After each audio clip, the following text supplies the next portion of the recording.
Hi అండి, అందరికీ good morning. ఇవాళ అయితే మార్నింగే లేచి కిచెన్లోకి వెళ్తున్నా. అదేంటి డైలీ కిచెన్లోకి వెళ్తాం కదా అనుకుంటున్నారా? లేదండి, నేను 3 డేస్ నుంచి ఫుల్ ఫీవర్ ఉండి కిచెన్లోకి వెళ్ళలేదు. అంతా మా వారే చూసుకున్నారన్నట్లు. కిచెన్లోకి, హాల్లోకి కూడా రాలేదు. అయితే ఎలా చేశారనేది చూద్దామని వచ్చాను. ఇంకా మగవాళ్ళు చేస్తే ఎలా ఉంటుంది, అందుట్లో మా వారు చేస్తేనేమో ఇంకా మొత్తం ఫాస్ట్ ఫుడ్ సెంటర్ దగ్గర రైస్ అన్నీ ఆయిల్స్ ఎట్లా పడతాయి అట్లా పడతాయి అన్నట్లు. కాకపోతే ఇంకా డబల్ వర్క్ కూడా ఉంటుంది.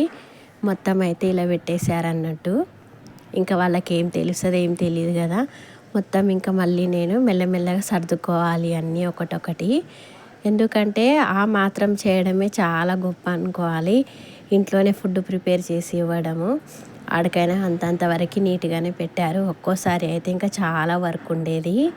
అసలు ఎంత వర్క్ ఉండేదంటే అమ్మ జ్వరం ఎందుకు వచ్చిందో, ఈ పని మళ్ళీ డబల్ అయింది కదా అనుకునేదాన్ని. కానీ ఈసారి నీట్గానే చేశారు. కిచెన్లోనే కొంచెం సర్దుకొని కడుక్కోవాలి. మొన్న పూజ కూడా చేశారు. తీయడానికి కూడా పాపం టైం సరిపోనట్టుంది. అన్నీ అలానే ఉన్నాయి. లేకపోతే నెక్స్ట్ డేనే అన్నీ తీసేస్తారన్నట్లు. ఇవాళ అయితే తీసేస్తారేమో మరి.